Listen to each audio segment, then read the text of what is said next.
secretly planned my escape from my controlling religious parents, fleeing the country with just my laptop and documents tonight. I am the youngest, 22, of 5 kids, 2 boys and 3 girls. My parents are heavily religious and we live in Utah. Growing up, everything had to be done perfectly. It didn't matter if it was grades, looks, social activities or even friends. I'm different from my siblings as I was never interested in the maths and science like they were. I've always been the writer, the painter. I remember once when I was 13, I made a painting of a dove in a snowy field and won first in the competition. I told my parents, who got angry that I had wasted my time with something so worthless when I should have been using the time to study. I still had A's in every class. My mother won't even say more than a few words to me. She's always seems like she hates me and I don't understand. Father burned the painting to remind me of what was truly important before taking all of my art supplies until I showed more responsibility with my time. It's been like this as long as I can remember. I work full-time, and have since I was 15 at McDonald's, dashing every bit of money I could. Father took half my checks as tithing to help teach me what being an adult was like. I applied to several colleges but was told by my parents that they would not be helping me with tuition as they did for my siblings because they thought sending me to college would just be a waste of money. So I got angry. I am so tired of being the black sheep just because I like the arts more than maths and science. And then, I heard them talking when I got up in the middle of the night about the perfect man they'd found who was willing to take me in. Through our church. I am terrified, and so I'm leaving. I've got some money saved up, a good amount, and I'm leaving the country. I found a job that lets me work remote doing freelance design work, and I've had my passport since I was a kid because of our family vacations overseas. I'm taking nothing other than a change of clothes, my laptop and important documents I took out of my father's office. I booked a flight that leaves in 5 hours and I'm never coming back. I'm not even going to take my phone since I'd need to get a new number anyway. My best friend, God bless her, had been the one booking things and getting everything ready since I couldn't tip off my parents. She's also smuggled some of my more important things I can't take to hold on to for me. She's parking down the street and I'll leave with my smallest suitcase to meet her. I don't know how they'll take this. I'm terrified they'll find a way to drag me back, or track me down. They went to bed over an hour ago, but I'm too anxious to sleep. Update 1. So, I was advised to remove the location destination from my post, so all I will say is that I'm in South Africa right now and it's amazing. The food is astonishing, and a poster here messaged me to recommend that I try bunny chow, which is actual authentic curry in a bread bowl. It was phenomenal. I got to chatting with one of the hotel staff. She's about my age and we really hit it off. She went with me to a local shopping center to get some new and better clothes. At least I'm used to wearing dresses, so that doesn't faze me, and they're very lightweight and breathable unlike a lot of US dress fabrics. She also told me to always shake out my shoes every morning just in case. I've started apartment hunting, and it's well within my budget, like super low compared to how sky high it is in the US. It's honestly jaw-dropping. Like $81 for a studio apartment with a loft and kitchenette. So yeah, housing won't be an issue, and it is a bit odd to be house shopping for myself when I've always lived with my parents. Now on to the less pleasant bits. I finally opened the emails, deciding it was best to probably get it over with. My father's email was filled with anger. There is no other way to put it. He said that by taking off irresponsibly like I did cost them the friendship of someone they'd planned on introducing to me. He never admitted that it was the 53-year-old they'd basically sold me to. Father stated that because of the social relations that had been damaged and impacted by my actions, I owe them approximately $85,000 in reparations. He also claims that he will be taking me to court if I don't pay it in full within 30 days and return home, as I obviously cannot be trusted. I plan to ignore that as I believe him to be bluffing. He ended his email/rant with "You belong to me, and I won't tolerate such defiance when we've put a roof over your head and taken care of you for your entire life. You were never the child we expected. It's time you make up for your deficiencies. I expect you home within the next 2 weeks." Yeah. No. My siblings were basically copies of my father's email, admonishing me for throwing the efforts of our parents in their faces before running off like a coward unwilling to face the fallout of my actions. I skimmed them honestly, before just deleting them. It's nothing I didn't expect. However, my sister-in-law, she's married to my eldest brother, sent her own email before asking me not to reply as she would be deleting every sign she sent it from her end. She congratulated me on stepping out on my own and getting away from my parents and their demands. She said that she herself hadn't been strong-willed enough to stand up to her parents when they basically betrothed her to my brother. Which makes sense, as I remember that they met and then married within 6 months, and even then I thought that was a bit strange. She pleaded with me not to return, and not to reply. That was it. It was a bit unnerving honestly, as I do believe her, and I'm sad that she is stuck the way she is. The last email was from my best friend. She said that the morning after I flew out, my parents had been on their doorstep demanding to see me. Apparently they believe that I was hiding with her. They refused to leave, screaming for me to stop pretending I wasn't there. It caused enough of a scene that the police were called, but they only talked to my parents briefly and let them leave. It really angered my friend, who'd wanted them arrested for threats and trespassing. The police only claimed that there wasn't a pattern of behavior that would warrant them being arrested and charged. Before just leaving. She didn't know when they realized I wasn't there at her house, but they didn't come back, thankfully. However, word has spread of me fleeing the safety of my parents' home and how they wanted me to return as they were concerned and fearful of what may happen with me out on the streets alone. The church ward has actually done searches of the area trying to find me. I don't know what they'll do from here, but they have no idea I left the country, let alone the state. My friend has no plans to say anything, and neither do I. As far as I'm concerned right now, they can live with that state of wondering for the rest of eternity. I don't think I will renounce my US citizenship, as there may come a day when I need it and it's better to be safe than sorry. But I have full plans to gain dual citizenship as soon as I'm able to. Update 2. I thought with all the comments and questions I thought I'd answer here and explain what's happened since my last post. Ironically, my use of maths instead of just math comes from my mother who is British and met my father in England when they were 22. So I do come by it naturally and my siblings say it that way as well. I thank you for drawing my attention to the TT videos broadcasting my story, though why they changed the name I don't know. I did report them but we'll have to see if they ever pull the videos down or at least edit them. Second is people questioning why I chose South Africa and Johannesburg of all places because of how dangerous it can be. I do understand the risks, but there is nowhere on this planet that is inherently danger-free. Africa is massive and incredibly diverse, finding someone would be very difficult and because those videos got so much attention I have left Johannesburg sadly. I'm very far though obviously still in Africa. The area I'm in now is incredibly safe, and came highly recommended by several people. Settling here will be very comfortable and the people are wonderful. I may even attend the university here and get a degree. I haven't replied to the emails, but I have saved them and printed copies and laminating them just in case. I will not be renouncing my US citizenship, and my passport is good for another 8 years. I don't hate religion, regardless of what it is. In my eyes, a person's relationship with God is incredibly personal. If a person connects with him via camping, or walks, long drives listening to music, acts of service, that's their choice and it's just as valid in my opinion as sitting in a pew is. Possibly more as they're honest with themselves instead of just putting on a false facade for the public eye. I plan on ignoring any further emails from my family, other than printing them out just in case. They've made several phone calls to my friend who's had fun with them. The first time your father called yelling that I hand you over I pretended to be cowed and gave him your location. It took him to a strip club. He came back screaming at how I had embarrassed him. I just hung up on him honestly. She did that each time they called, giving a different location each time.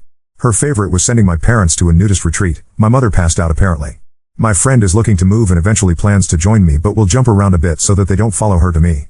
I did finally read my uncle's email, but it was just a copy of my father's with the added comment that he and his fellow cops would be looking for me to bring me home safe before I got myself in trouble and hurt. I'm watchful, and I know better than to wander into dark alleyways and abandoned places. That's all I've got for now. If anything changes I'll let you all know. It's heartwarming seeing and reading how many people are on my side and in my corner. Update 3. Hello everyone, it's been a while since my last update and a few things have happened that I was told by my friend that I needed to share since everyone was still clearly rooting for me. I have settled in a bit here, and am now enjoying the fun of paperwork. Oh so much paperwork. I have secured an apartment, and while it's 2 bedrooms, one is for my friend when she comes to join me. I've made a few acquaintances here locally and am beginning to stand on my own a bit. My biggest challenge has been dealing with feeling uncomfortable because I don't know all of those unspoken rules the way I did in the US. As such, I'm constantly second-guessing myself but hopefully that will fade with time. So, family. My family has learned I left the state. How they did, I'm not sure. They do, however, seem convinced that I am still in the continental US. My friend works as a cartoonist, and while she doesn't make a large amount of money, she makes more than enough to live comfortably. She's getting ready to leave herself and decided to send my parents a farewell gift. She didn't tell me about this until just a little bit ago. She spent a few hours carefully drawing my parents as they visited each location she sent them to, including their reactions, and all scenes were ended with the phrase "Abbott Abbott Abbott, that's all folks." Sadly, while I've never seen Looney Tunes, as she named it, she said she portrayed my dad as similar to a coyote? I'm still not 100% sure what that means, but she said everyone else would. Before then ordering me to watch it. Maybe one day. She should be joining me around October 9th, after country hopping several times. All the things she hasn't sold are in a secured storage unit, including the things she's been holding for me. The biggest revelation came after my father. Well, he had a meltdown apparently after I never responded to him. He got into a fight with my mother in church, and many things were said. Among those, according to several, that my mother had cheated on my father, which, well, led to me. Which is why she never liked me, I guess, as I just reminded her of her mistakes. My father took her back in spite of that, but well, there it is. It caused a big stir in the ward, and meetings were held, though I obviously don't know what was said or done. I may never know honestly. I am trying to move on and am even contemplating getting a tattoo. Part of me really wants to, while another points out that if I change enough and father finds me, he won't want me then. Update 4. Once my friend arrived things got really hectic. She's been settling in well, and it has been a huge relief to have her here with me, as it gives me a sense of security that I didn't really have before. We've been taking time to build new routines, finding a new normal I guess that works for us both. It's been a challenge, but at the same time, everything has been so different one day to the next that it's kept the days from seeming boring or blurring together. One of the elderly neighbors I've been talking to a lot since I moved here has also invited the both of us to spend Christmas with her and her family. They're going to have a goat as the main meat, which is different, but I'm excited to try. It's odd to not see Christmas trees everywhere, but that's still a new thing, so it's not common here. But her granddaughter is teaching my friend and I some of the dances we'll be doing, as Christmas celebrations here are more like a festive party and gathering rather than a slow day spent with just gifts. It's odd, as even in my family we'd only ever be given 3 gifts. One for our body, one for the mind and the last for the soul to honor the Trinity according to my parents. Last year, I think I received a new Sunday dress, a set of physics textbooks and a new log journal for my scripture reading. After gift openings we'd each retreat to our rooms and remain there until dinner was ready, usually made by mother and myself. Yet here, they're planning on doing our hair, having dances and music with food and laughter. Gifts are still given obviously, but the day is spent more with those around you than on material things. I'm excited. I've decided to ignore my family for now. I've gotten a lot of questions on why I didn't report them or confront them, and the answer is easy and may seem a bit childish, but the thought of facing them like that terrifies me. I don't want to be around them, talk to them or think about them. I'm genuinely scared that trying to bring justice will only drag me right back into the mess I ran from. I'm 22 and yet I'm terrified of my own family. So that's why I'm not doing anything to them. I just want to pretend, even if only for a bit, that my life isn't messed up and freakish, if that makes any sense at all. I don't know where I will be a year from now, but somehow, the thought doesn't worry me. I'm happy, genuinely happy, and excited to see where things will go from here. Thank you everyone. Really, I mean it. Looking back, it's mind-blowing how things have changed, and there is still so much I get to do. I know there are people here from all over the world. I'd love to hear your holiday traditions. I don't care if it's not Christmas, I just love to hear what you do this time of year and your traditions. I'm trying to figure out my new normal, and what I like, so I'd love any suggestions, be it food, music, dances, anything really. Now on to second story. Found out my colleague spreads lies about me and sits naked on my chair when I work from home, planning to catch him with a hidden camera. I, 35F, am a Moroccan living and working in the US. I work for a big corporation with worldwide locations. When I started working there was a colleague of mine, M37, who always made jokes about being in love with me, etc. I knew these weren't just jokes but his way of telling me he was interested. I don't shit where I eat, so I just ignored it. He then started calling me as Ahmed I. I always corrected him and told him to call me by my name. I told him if he wouldn't stop I would call him Banana Nose. Listen, I don't know why I said that because his nose is normal, it's just something that came to my mind. He laughed it off but never called me that again. Since 2 months we have a new colleague, M36. I was working from home the first 2 days he started. When I met him he was very distant. Acted as if he doesn't like me. Don't get me wrong, I'm a very nice person, so for me this was weird, but I respected him and his space, so I didn't make an effort to see what was going on. Last week I discovered he made a huge mistake. I can't go into details about what because you would guess the corporation, but it was a big one. Even though he acted like a jerk to me, I didn't want him to get into trouble, so I stayed in the office with him until past midnight to solve the issue. And I never reported it. But then, when I got up to leave he asked me to wait because he wanted to talk to me. He asked me why I hated him so much. My flabber was gasted. I asked him what he meant because in my opinion he was the ass. He started telling me that the first day he got here he was mentored by Banana Nose. And Banana Nose told him, watch out for her because she is Muslim and has told everyone over and over again that gay people should be banned. First, sir, I came from Morocco to work here, who the hell am I to want to ban someone? Secondly, my religion teaches me to accept and respect everyone. New guy went on to say that he had doubts after tonight because I could have fed him to the wolves but instead helped him out. But then came the worst part. New guy told me that Banana Nose goes into my office when I work from home and get this, sits naked on my chair to punish me for being a prude. I asked new guy to not tell anyone what he told me. And now I want to get a hidden camera and install it in my office. I want to first ask HR if it's not against office policy, but yeah. I definitely want to catch his ass, literally. Would I be the asshole if I did that? Update 1. Well, it is very nice meeting you all. I have never in my life read so many ideas to make someone's butt itch or hurt. The things we can achieve if we just work together. I had to talk to HR. I requested an urgent meeting. I didn't tell them everything because I know what they would do. They would investigate and then come back with, it's just a rumor.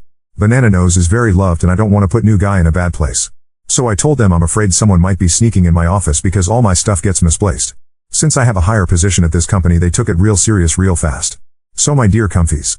Camera is in its place. And I will be working from home the next couple of days. Update 2. Before I get to the update I would like to explain where my office is and how Banana Nose was able to do what he did. My office is at the end of the hall. The only room that's facing my office is a utility room / supply closet. We all have offices on the same floor. And with we I mean the members of our team.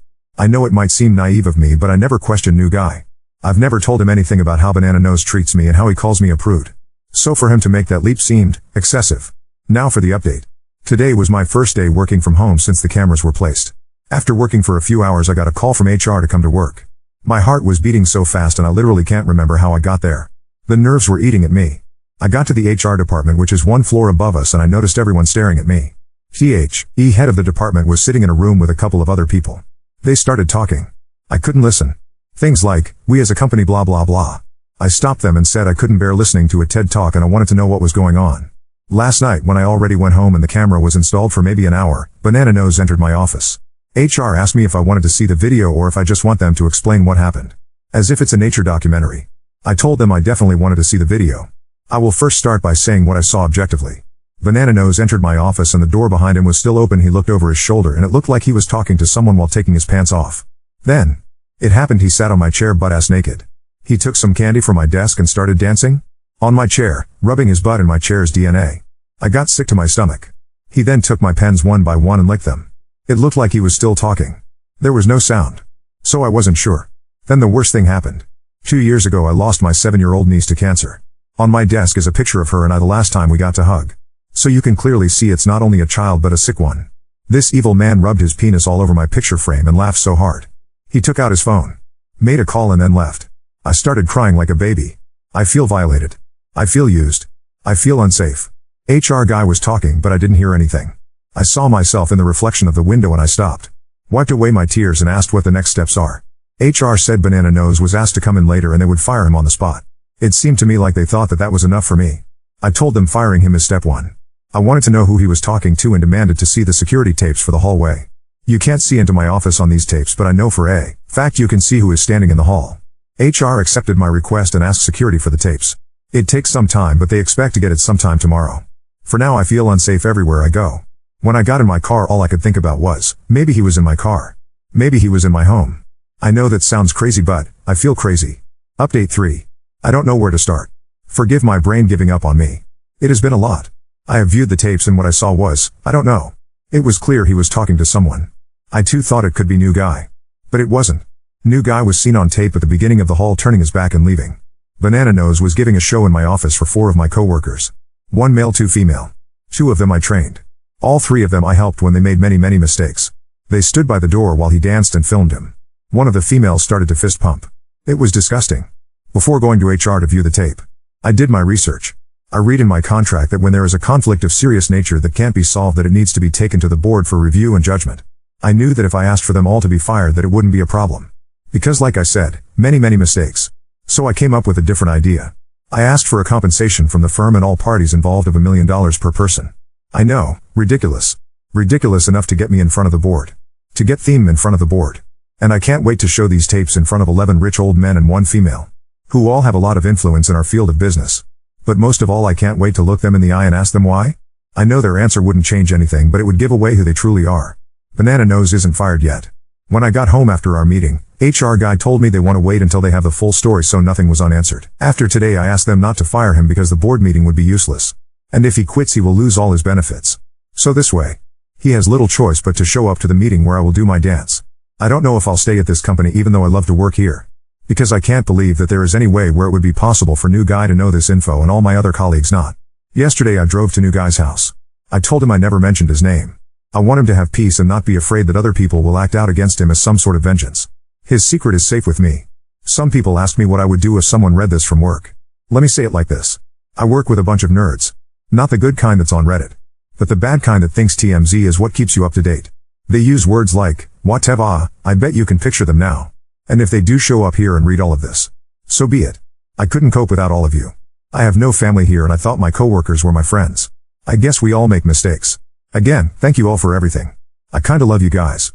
Just make sure you never say whatever. The finale. Dear Comfies. An hour ago I got the news that everyone involved quit their job. They got their notice that they have to appear in front of the board and they didn't want that. By everyone involved I also mean one other person that was not on the tape but knew of it and was involved on different occasions. This was something that happened frequently. When they first had to come to HR and watch the tapes they said it was just a joke that got out of hand. One of them even tried to say that I knew of it. They wanted to first keep their job and asked for a group session to work things out. But when HR said there would be a board meeting, they resigned the next day. As for me, I handed in my notice but this wasn't accepted. The company offered me a better paying job in a different location. They will help me with relocation and everything. I'm glad that I got this chance. Since I have a more senior position I need a well-rounded, trustworthy assistant. I asked for New Guy. They agreed with it and New Guy was very excited. Our relocation is closer at his boyfriend's house and I'm glad that I don't have to leave him behind at a toxic environment.